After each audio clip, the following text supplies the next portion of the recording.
അസ്സലാമു അലൈക്കും വറഹ്മത്തുള്ളാഹി വബറകാതുഹു. ഇന്ന് നമ്മൾ ചർച്ച ചെയ്യുന്ന വിഷയം മൂർത്തികളെ സംബന്ധിച്ചാണ്. മൂർത്തികൾ എന്ന് പറഞ്ഞാൽ പിശാച്, ശൈത്താൻ, മൂർത്തി എന്നൊക്കെ പറയും. അവർ ഒരു മനുഷ്യൻ്റെ ശരീരത്തിലും വീട്ടിലും വാഹനത്തിലും നിഖില മേഖലകളിലും അവർ സ്വാധീനം ചെലുത്തും. മനുഷ്യ ശരീരത്തിൽ സ്വാധീനം ചെലുത്താൻ അവർക്ക് അവകാശമുണ്ട്. അതിൻ്റെ ചരിത്രങ്ങളിലേക്കൊന്നും ഇപ്പോൾ കടക്കുന്നില്ല. ഒരു മനുഷ്യൻ്റെ ശരീരത്തിൽ ഒരു പിശാച് പ്രവേശിച്ചാൽ ആ പിശാച് മനുഷ്യ ശരീരത്തെ ഉപദ്രവം ചെയ്യുകയാണെങ്കിൽ, പിശാച് ആ ശരീരത്തിലേക്ക് പ്രവേശിച്ചിട്ടുണ്ട്, അത് ആ ശരീരത്തിൽ ഉപദ്രവം ചെയ്യുന്നുണ്ട് എന്ന് എങ്ങനെ മനസ്സിലാക്കാം എന്ന് ചില ഉദാഹരണങ്ങളിലൂടെ, ചില ലക്ഷണങ്ങളിലൂടെ നമുക്ക് മനസ്സിലാക്കാൻ കഴിയും. ആ ലക്ഷണങ്ങളെക്കുറിച്ചാണ് ഇന്ന് വളരെ പെട്ടെന്ന് പറഞ്ഞു പോകുന്നത്. ധാരാളം ലക്ഷണങ്ങളെക്കുറിച്ച് പണ്ഡിതന്മാർ രേഖപ്പെടുത്തി വച്ചിട്ടുണ്ട്. അതിൽപ്പെട്ട പ്രധാനപ്പെട്ട ചില ലക്ഷണങ്ങൾ മാത്രമാണ് ഇവിടെ സൂചിപ്പിക്കുന്നത്. പണ്ഡിതന്മാർ ലക്ഷണം പറഞ്ഞ കൂട്ടത്തിൽ വളരെ പ്രധാനപ്പെട്ട ലക്ഷണങ്ങളിൽ എണ്ണിപ്പറഞ്ഞവ: ഒന്ന്, ലാ യുഹിബ്ബുൻ നളാഫത വൽ വുളൂഅ, ശുദ്ധിയാകാനും അതുപോലെ തന്നെ വൃത്തിയാകാനും അവർക്ക് ഇഷ്ടമില്ലാതിരിക്കുക എന്നുള്ളതാണ്. ഒരു പിശാച് ശരീരത്തെ ബാധിച്ച് ആ ശരീരത്തെ ശല്യം ചെയ്തുകൊണ്ടിരിക്കുകയാണെങ്കിൽ ആ വ്യക്തികൾക്ക് കുളിക്കുക, അതുപോലെ വൃത്തിയാകുക, വുളൂ ചെയ്ത് ശുദ്ധിയാകുക, ഇത്തരം കാര്യങ്ങൾക്ക് മടി കാണിക്കുക, എപ്പോഴും അതിൽ മടിയുണ്ടാകും എന്നുള്ളതാണ്. രണ്ടാമതായി പണ്ഡിതന്മാർ പറയുന്നത് വല ഇസ്തിഹ്മാമത്ത, കുളിക്കാനും ഇഷ്ടമുണ്ടാവുകയില്ല, കുളിക്കാതിരിക്കുന്നതിൽ അവർക്ക് അതിൽ ഒരു പ്രയാസമുണ്ടാകുകയുമില്ല. കുളിക്കാൻ ഇഷ്ടപ്പെടാതിരിക്കുക എന്നുള്ളത് അതിൻ്റെ ലക്ഷണങ്ങളിൽപ്പെട്ടതാണ്. അതുപോലെ മാത്രമല്ല യക്റഹുൽ മാ, ആ വെള്ളത്തെ തന്നെ അവർക്ക് വെറുപ്പായിരിക്കും. വെള്ളവുമായി ബന്ധപ്പെട്ട് അവർക്ക് വെറുപ്പായിരിക്കും. അല്ലെങ്കിൽ മറ്റൊരു ഇനം പിശാചുണ്ട്, അവർക്ക് വെള്ളത്തിലുള്ള കളി കൂടുതലായിരിക്കും, നോർമലായിരിക്കുകയില്ല. എപ്പോഴും വെള്ളത്തിൽ കഴുകിയാലും മതിയാവാത്ത അവസ്ഥ വരിക, വുളു എടുത്താലും അത് തീരാത്ത അവസ്ഥ വരിക, എത്ര കുളിച്ചാലും 2-3 ആളുകൾ കുളിക്കുന്ന വെള്ളം ഉപയോഗിച്ചാലും ശരി അവർക്ക് മതിയാകാതെ വരിക. ഇങ്ങനത്തെ വെള്ളവുമായി ബന്ധപ്പെട്ട ഡിസോർഡർ ഉണ്ടാകുക എന്ന് ചുരുക്കം. അതുപോലെ അവർക്കുള്ള മറ്റു ലക്ഷണമാണ് എപ്പോഴും ഉറക്കം തൂങ്ങുക, ദായിമുൻ നൗം, നിത്യമായ ഉറക്കം, എപ്പോഴും ഉറങ്ങാനുള്ള ടെൻഡൻസിയും ഉറങ്ങാനുള്ള താല്പര്യവും ഉണ്ടാകുക എന്നുള്ളതാണ്. രാത്രിയോ പകലോ എന്നുള്ള കണക്കുണ്ടാകുകയില്ല.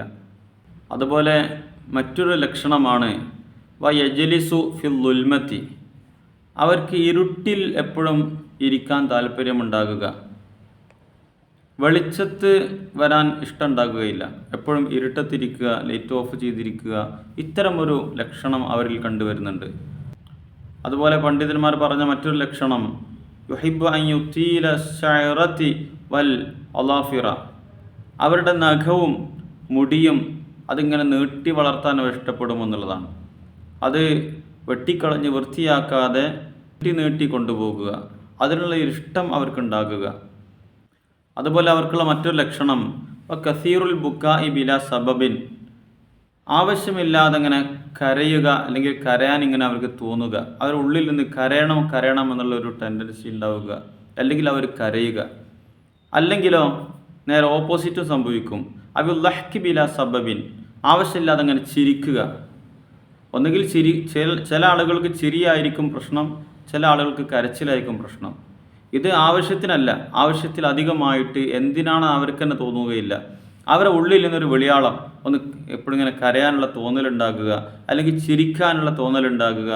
നമുക്കറിയാം, ചില പിശാച് ബാധിച്ച ആളുകൾ ഇങ്ങനെ പൊട്ടി ചിരിക്കുന്നത് കാണാൻ കഴിയും, അല്ലെങ്കിൽ കരയുന്നത് കാണാറുണ്ട്. ഏറുവാടിയിലൊക്കെ പോയ സമയത്ത് അവിടെയുള്ള സന്ദർഭങ്ങളൊക്കെ കണ്ട ആളുകളുണ്ടാകും. ഇങ്ങനെ പല ഘട്ടങ്ങളിലും അവർ ആവശ്യമില്ലാതെ ചിരിക്കുകയും ആവശ്യമില്ലാതെ കരയുകയും ചെയ്യുക എന്നുള്ളതാണ്. അതുപോലെ മറ്റൊരു ലക്ഷണമാണ് അബിൻ നിസിയാൻ, അസാധാരണമായ മറവി, എല്ലതും മറക്കുക. അങ്ങാടിയിലേക്ക് ഒരു സാധനം വാങ്ങിക്കാൻ വേണ്ടി പോകുന്നു, അങ്ങാടിയിലെത്തി പല സാധനം വാങ്ങിച്ചു, പക്ഷേ എന്ത് സാധനം വാങ്ങിക്കാനാണോ പോയത് അത് വാങ്ങിക്കാതെ തിരിച്ചു വരും. സാധാരണ അതൊക്കെ ഒരു മറവിയുടെ കൂട്ടത്തിൽ ഉണ്ടാവാറുള്ളതാണ്. പക്ഷേ അസാധാരണമായ മറവി ഉണ്ടാകുക എന്നുള്ളത് ഒരു പിശാച് ബാധയേറ്റ മനുഷ്യനുണ്ടാകുന്ന ലക്ഷണങ്ങളിൽപ്പെട്ടതാണ്. അതുപോലെ മറ്റൊരു ലക്ഷണമാണ് ആത്മഹത്യ ടെൻഡൻസി ഉണ്ടാകുക. ജീവൻ വെടിയണം, തീയിൽ ചാടി മരിക്കണം, അല്ലെങ്കിൽ വെള്ളത്തിൽ ചാടി മരിക്കണം, അല്ലെങ്കിൽ വാഹനത്തെ മുമ്പിലേക്ക് ചാടണം, അല്ലെങ്കിൽ പുഴയിൽ ചാടണം. ഇങ്ങനെ ആത്മഹത്യ ചെയ്യാനുള്ള ഓരോ താല്പര്യം, ഒരു ഉൾവിളി അവൻ്റെ ഉള്ളിൽ നിന്നിങ്ങനെ ഉണ്ടാകുക. ഇനി രക്ഷയില്ല, ആത്മഹത്യ ചെയ്യണം, ആത്മഹത്യ ചെയ്യണം. അതിങ്ങനെ അവനെ ഒരാൾ വന്ന് ചുവട്ടിൽ പറയുന്നത് പോലെ, അല്ലെങ്കിൽ അവൻ്റെ ഉള്ളിൽ നിന്ന് അങ്ങനെ ഒരു വെളിയാളം വരുന്നത് പോലെ അവനിക്കിങ്ങനെ തോന്നിക്കൊണ്ടിരിക്കും എന്നുള്ളതാണ്. അതുപോലെ മറ്റൊരു ലക്ഷണമാണ് അൽ ഇസ്തിഹ്സാസു ബിൽ ഖൗഫ്. എപ്പോഴും ഭയം ഉണ്ടാകുക എന്നുള്ളത്. ഏതൊരു വിഷയത്തിനും ഭയം, ഒരു വിഷയത്തിന് മുന്നിട്ടിറങ്ങാൻ തോന്നുകയില്ല. അതിലെന്താകുമെന്നുള്ള ഭയം, അവൻ്റെ ഉൾഭയം ഇങ്ങനെ എപ്പോഴും ഉണ്ടായിക്കൊണ്ടിരിക്കുക. അത് അതിൻ്റെ പ്രധാനപ്പെട്ട ലക്ഷണങ്ങളിൽപ്പെട്ടതാണ്, ഉൾഭയം. അതുപോലെ അതിൻ്റെ ലക്ഷണങ്ങളിൽപ്പെട്ട മറ്റൊരു ലക്ഷണമാണ് ശക്വത്തു ദാഇമി കമിസ്ലി സുദാഴ്. അവൻ്റെ ശരീരത്തിൻ്റെ ജോയിൻറ്റുകളിലും പ്രത്യേകിച്ചും കമിസ്ലി സുദാഴ് തലവേദന ഉണ്ടാകുക എന്നുള്ളത്. ജോയിൻറ്റുകളിൽ ഓരോ കെണുപ്പുകളിലും വേദന ഉണ്ടാകും. പ്രത്യേകിച്ച് തലവേദന എന്നുള്ളത് ഈ വേദനകളുടെ കൂട്ടത്തിൽ പൈശാചികമായ ബാധയേറ്റ ആളുകൾക്ക് വളരെ വ്യാപകമായി കണ്ടുവരുന്ന വിഷയമാണ്. അതിൻ്റെ പ്രധാനപ്പെട്ട ലക്ഷണവുമാണ് എപ്പോഴും തലവേദന ഉണ്ടാകുക. ഈ ചില ആളുകൾക്ക് തലവേദന തന്നെ ആയിക്കൊള്ളണമെന്നില്ല, ജോയിൻ്റ് പെയിനുകൾ ഉണ്ടാകുക. ഇത് ഈ പറഞ്ഞതിൻ്റെ അർത്ഥം വേദനയുള്ള ആളുകൾക്കൊക്കെ പിശാച് കയറിയിട്ടുണ്ട് എന്നോ മൂർത്തി ആ ശരീരത്തിൽ ഭവിച്ചിട്ടുണ്ട് എന്നോ ഒന്നുമല്ല. അതേസമയത്ത് ശരീരത്തിൽ പിശാച് കയറി ഉപദ്രവിക്കുന്ന ശരീരത്തിൽ ഈ അടയാളങ്ങൾ സാധാരണയായി നമ്മൾ കണ്ടുവരുന്നുണ്ട്. അത് പണ്ഡിതന്മാർ കിതാബിൽ രേഖപ്പെടുത്തി വെച്ചതും ഇത് അനുഭവിച്ച ആളുകളിൽ നിന്ന് നമ്മൾക്ക് ബോധ്യപ്പെടുന്ന വിഷയങ്ങളുമാണ്. ഇത്തരം ധാരാളം അടയാളങ്ങൾ പിശാച് അല്ലെങ്കിൽ മൂർത്തി, ശൈത്വാൻ ഒരു മനുഷ്യനെ ഉപദ്രവിക്കാൻ ലക്ഷ്യം വെച്ച് ആ ശരീരത്തിൽ ബാധിച്ചിട്ടുണ്ടെങ്കിൽ, കയറിയിട്ടുണ്ടെങ്കിൽ ആ വ്യക്തിയിൽ നിന്ന് നമുക്ക് മനസ്സിലാക്കാൻ പറ്റും. ഒരു മനുഷ്യൻ്റെ ശരീരത്തിൽ പിശാച് ഉപദ്രവിക്കുകയാണെങ്കിൽ എന്താണ് അതിൻ്റെ പരിഹാരം? അതിന് പല പരിഹാരങ്ങളുണ്ട്, ധാരാളം പരിഹാരങ്ങളുണ്ട്. ആ പിശാചിനെ ശരീരത്തിൽ നിന്ന് ഒഴിവാക്കുന്ന പരിഹാര മാർഗങ്ങളുണ്ട്. ആ ശരീരത്തിലുള്ള പിശാചിനെ കരിച്ചു കളയുന്ന പരിഹാര മാർഗങ്ങളുണ്ട്. അല്ലെങ്കിൽ ആ പിശാചിനെ ഒഴിവാക്കുന്ന അല്ലെങ്കിൽ ആട്ടി ഇറക്കി വിടുന്ന പരിഹാര മാർഗങ്ങളുണ്ട്. ധാരാളം പരിഹാര മാർഗങ്ങളുണ്ട്. പക്ഷേ നമുക്ക് വീടുകളിൽ നിന്ന് സ്വന്തമായിട്ട് ചെയ്യാൻ പറ്റിയ ഒരു റെമഡിയാണ് ഇപ്പോൾ അതിൻ്റെ പരിഹാരമായിട്ട് പറയാൻ ഉദ്ദേശിക്കുന്നത്. ബഹുമാനപ്പെട്ട അബ്ദുല്ലാഹി ഇബ്നു മസ്ഊദ് റളിയല്ലാഹു അൻഹു പ്രമുഖ സ്വഹാബിയാണ്. അദ്ദേഹം പറയുന്ന ഒരു റെമഡി കാണാൻ കഴിയും. മൻ ഖറഅ 10 ആയാത്തി മിൻ സൂറത്തിൽ ബഖറ ഫീ ലൈലത്തിൻ. ഒരു മനുഷ്യൻ രാത്രി സമയത്ത് അൽ ബഖറ സൂറത്തിൽ നിന്നും 10 ആയത്ത് പാരായണം ചെയ്താൽ ലം യദ്ഖുൽ ഫീ ദാലിക്കൽ ബൈതി അശ്ശൈത്വാനു തിൽക്കൽ ലൈല. അന്നത്തെ രാത്രിയിൽ ആ വീട്ടിലേക്ക് കയറാൻ പിശാചിന് സാധിക്കുകയില്ല. അൽ ബഖറയിൽ നിന്ന് 10 ആയത്ത് ഒരു മനുഷ്യൻ വീട്ടിൽ നിന്ന് രാത്രിയിൽ പാരായണം ചെയ്താൽ ആ വീട്ടിലേക്ക് അന്നത്തെ രാത്രിയിൽ ഒരൊറ്റ മൂർത്തിക്കും പ്രവേശനമില്ല, ഒരു പിശാചിനും കയറാൻ കഴിയുകയില്ല, ഒരു ശൈത്വാനും പ്രവേശിക്കുകയില്ല. ഏതാണ് ആ 10 ആയത്ത്? മഹാനവർകൾ പഠിപ്പിക്കുന്നു, അർബഉൻ മിൻ അവലിഹ. അൽ ബഖറ സൂറത്തിൻ്റെ ആദ്യത്തെ തുടക്കത്തിലുള്ള 4 ആയത്താണ്. പിന്നെ ആയത്തുൽ കുർസി, പിന്നെ ആയത്തുൽ കുർസി, 5 ആയത്തായി. ആദ്യത്തെ 4 ആയത്ത്, പിന്നെ ആയത്തുൽ കുർസി, പിന്നെ ആയത്താനി ബഅദഹ, പിന്നെ ആയത്തുൽ കുർസിൻ്റെ ശേഷമുള്ള ആയത്ത്, 2 ആയത്തുകൾ. അപ്പോൾ ആദ്യത്തെ 4 ആയത്തും ആയത്തുൽ കുർസിയും 5, ആയത്തുൽ കുർസിൻ്റെ ശേഷമുള്ള 2 ആയത്ത് 6, 7 ആയത്തായി. വസലാസു ആയാത്തിൻ മിൻ ആഖിരിഹ. അൽ ബഖറയുടെ അവസാനത്തെ 3 ആയത്തും ആമന റസൂൽ ഉൾപ്പെടെയുള്ള അവസാനത്തെ 3 ആയത്തും. അപ്പോൾ 7, 3, 10 ആയത്ത്. ഈ 10 ആയത്ത് ഈ ക്രമത്തിൽ അൽ ബഖറയുടെ ആദ്യത്തെ 4 ആയത്ത്, പിന്നെ ആയത്തുൽ കുർസിക്ക് ശേഷമുള്ള 2 ആയത്ത്, പിന്നെ അൽ ബഖറയുടെ അവസാനത്തിലുള്ള 3 ആയത്ത്.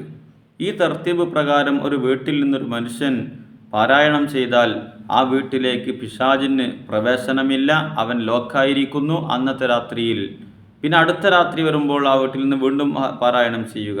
എല്ലാ രാത്രിയിലും ഇത് പാരായണം ചെയ്താൽ ആ വീടും ആ വീട്ടിലുള്ളവരും സുരക്ഷിതരായിരിക്കുമെന്ന് ബഹുമാനപ്പെട്ട അബ്ദുല്ലാഹി ബിൻ മസ്ഊദ് റളിയല്ലാഹു അൻഹു പറയുന്നതായിട്ട് കാണാൻ കഴിയും. അതുകൊണ്ട് നമ്മളെല്ലാവരും ഇത് പാരായണം ചെയ്യുക, ജീവിതത്തിൽ പുലർത്തുക, പാലിക്കുക.